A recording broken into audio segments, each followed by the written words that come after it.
So the other day, I opened up my Netflix account and realized that all of a sudden I have kids. I don't actually have any kids in my household, but this account has showed up in my, this profile has showed up in my account.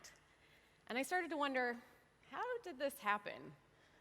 Turns out that I had been sick and on the couch watching a bunch of old cartoons that came up from my childhood, and I realized that that might have been the thing that sparked Netflix to say, oh, it seems like there might be kids in this household.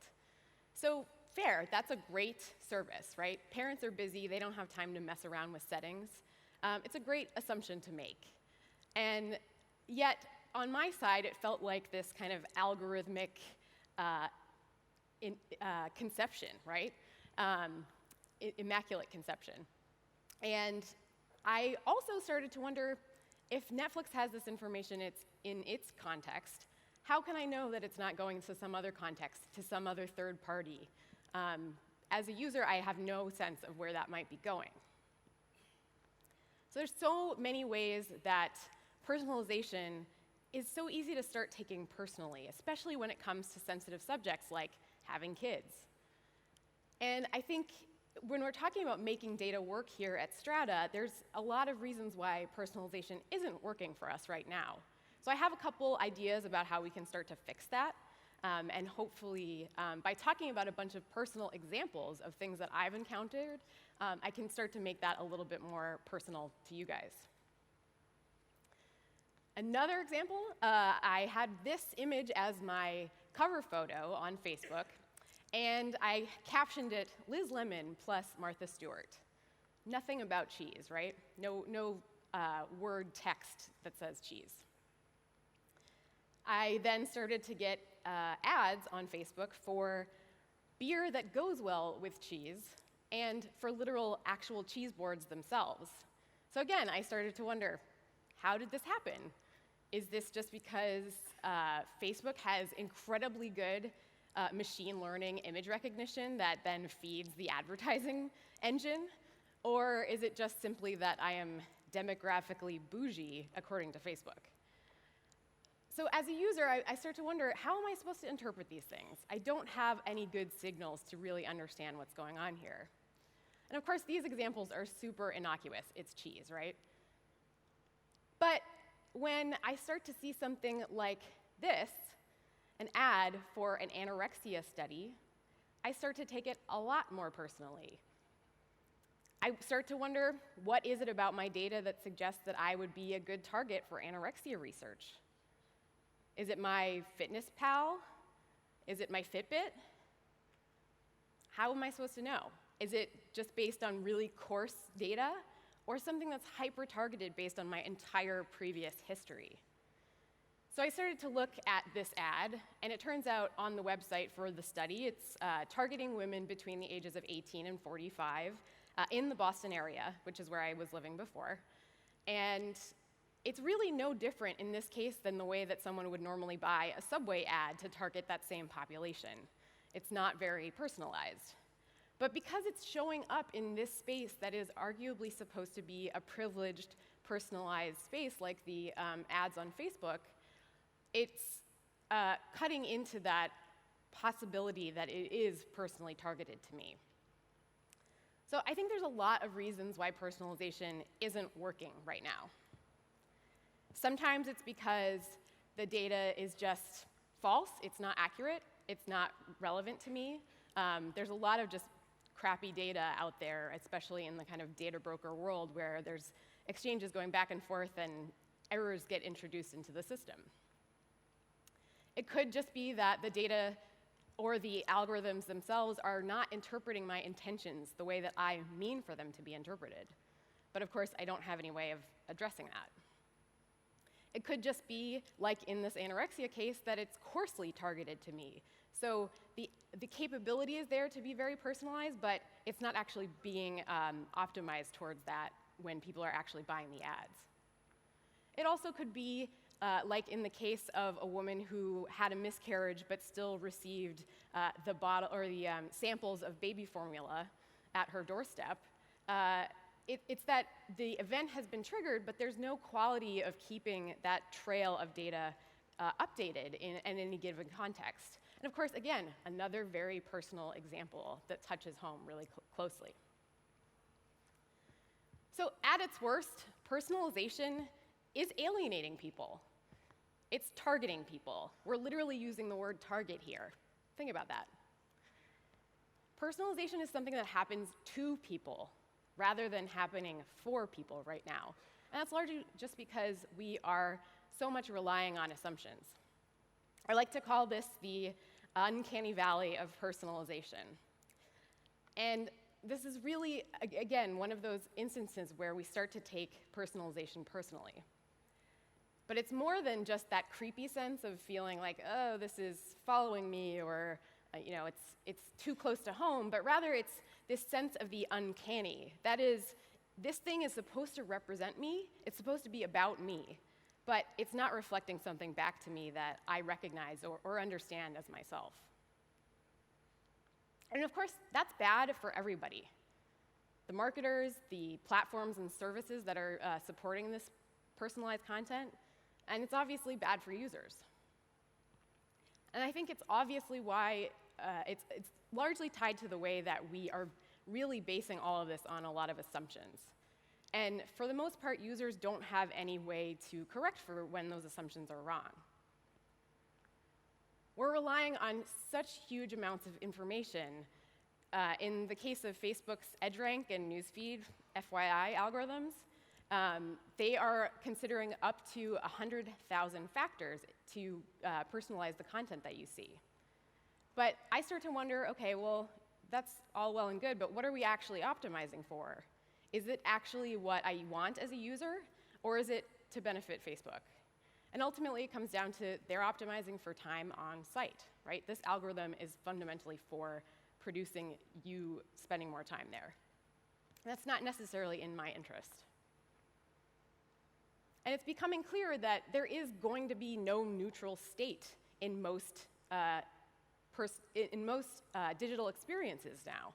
There are all these kind of micro ways that information interfaces, ads, content, recommendations are all personalized specifically to us.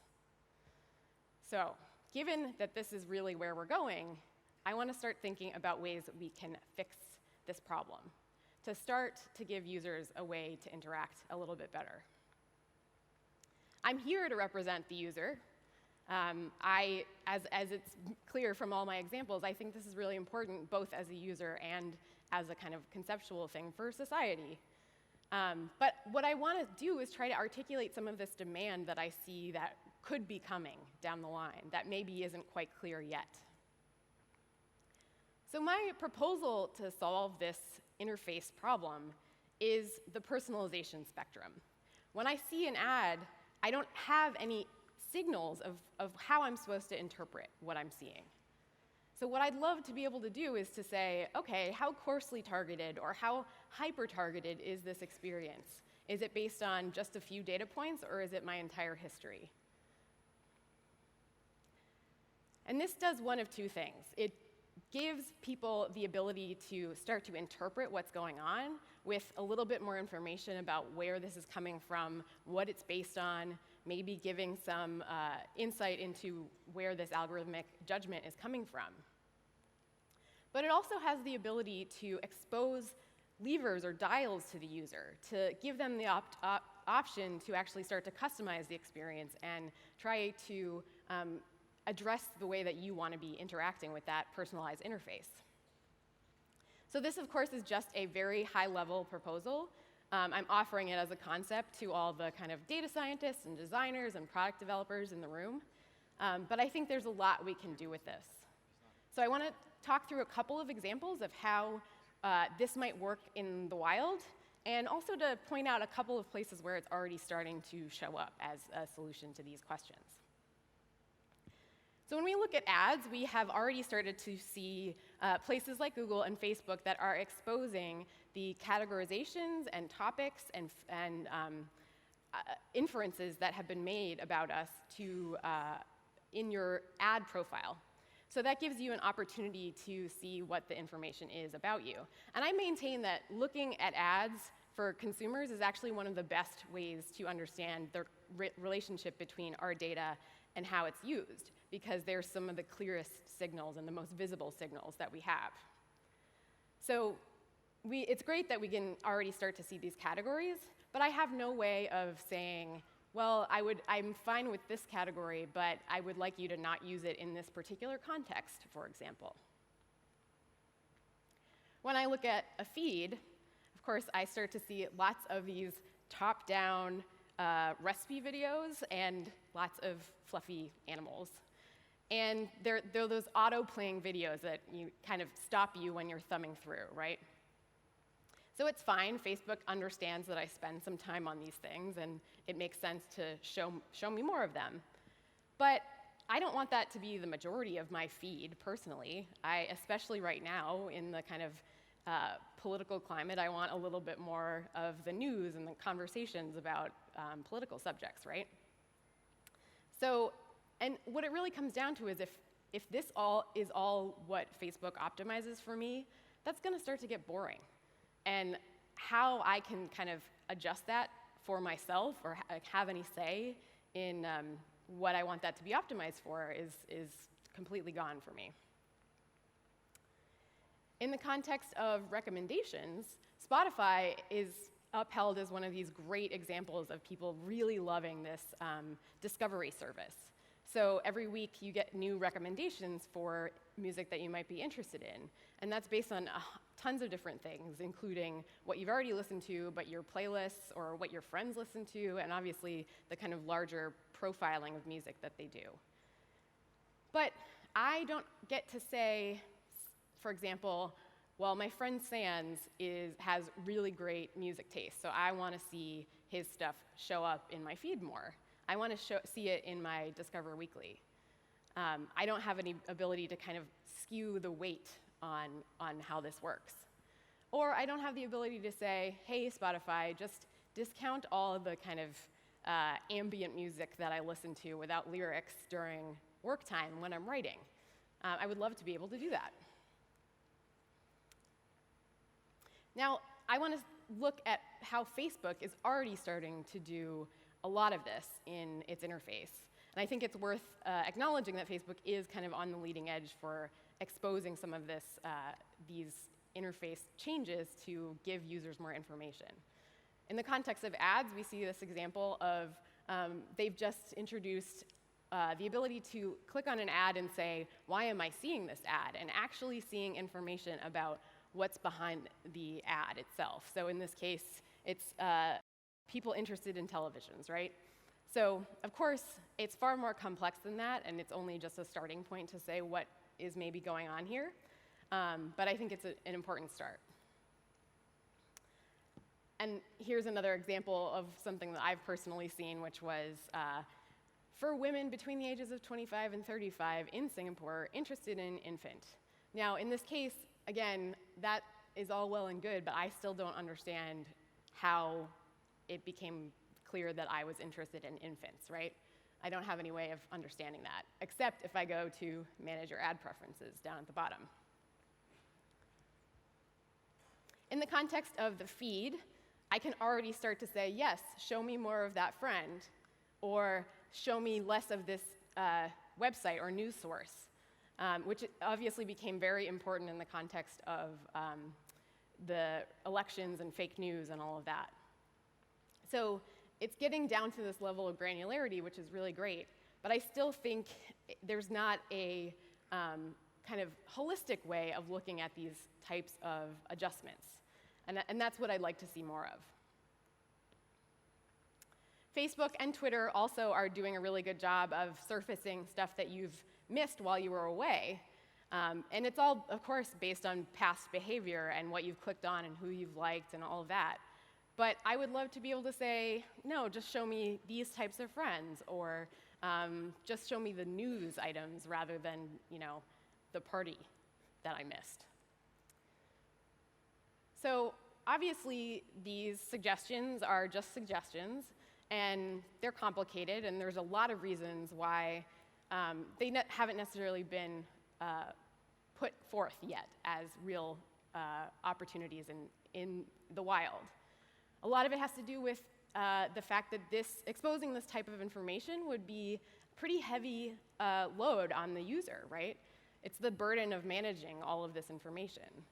But of course, it would be great just to be able to have the opportunity to express that interest. It's not necessarily a thing you have to be confronted with every time you open the app, but it could be something a little bit more when you want to have an opinion, you can have a place to input it. I think the other thing is that it seems like there's just no demand from consumers for this type of level of detail and interaction. But I think in the past couple months, talking about filter bubbles and talking about fake news on Facebook, it's becoming a little bit more clear that these types of things are getting into the popular consciousness, that we do start to care about these things. And I think that will only increase as people become more aware of the kind of personalized, algorithmically targeted context that we live in. Obviously, there's a lot of reasons why companies wouldn't want to do this. It has the potential to expose data practices, to be possibly gamed, or the system can be gamed. There's also just the fact that there isn't really strong accountability for the quality of data right now. And so that kind of lack of tracing across the data chain is just lacking and completely missing right now. And so to be held accountable for that information is a big step. And then there's also just the possibility that when we start to throw machine learning into this equation, it becomes even more complex and even harder to explain intelligibly what's going on here. And lastly, of course, doing this kind of work conflicts with the core business model of platforms like Facebook. They are optimizing to get you to spend more time on Facebook, and they're not really interested in how or why you spend more time on Facebook. I think that's going to have to change going forward. And I think that's partly because we'll start to see third parties that can interfere or be our proxy for how we want to interact.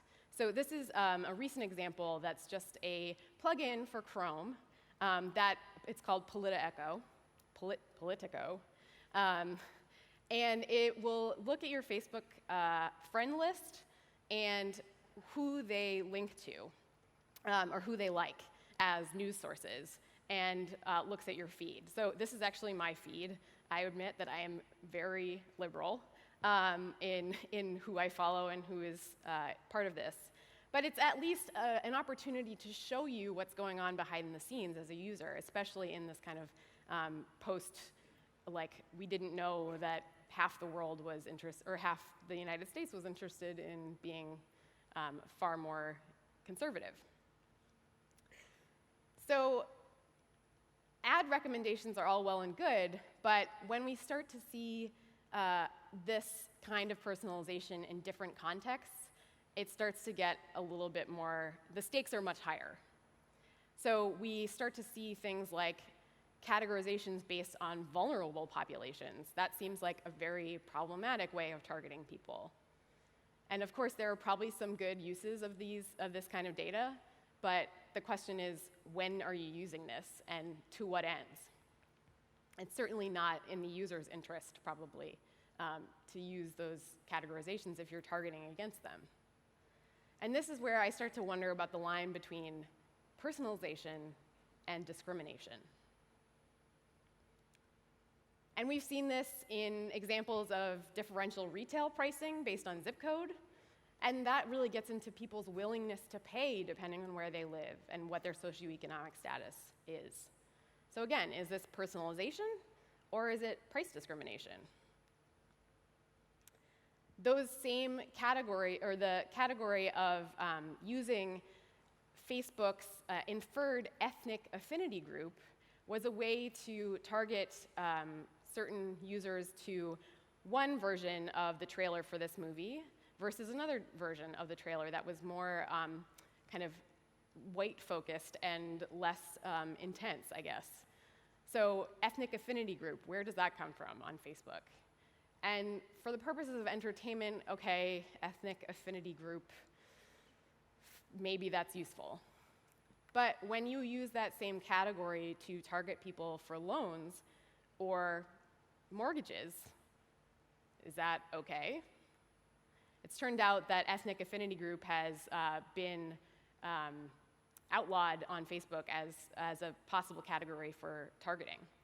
But those same targets were also used in the campaign for targeting really micro-targeted individual voter suppression efforts by the Trump campaign to depress African American turnout to vote by using this kind of dog whistle word, super predators.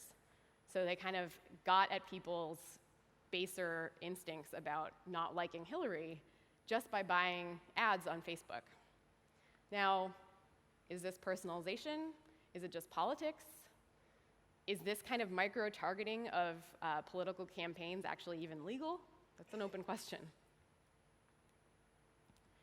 So I think all of these things are going to become a lot more important as we start to have experiences with interfaces that anticipate our needs and to interfaces that we are outsourcing our decision making. And importantly, these interfaces are going to be audio-based often. So you're removing all ways of understanding what's going on or having any kind of visual signals of how the personalization is happening.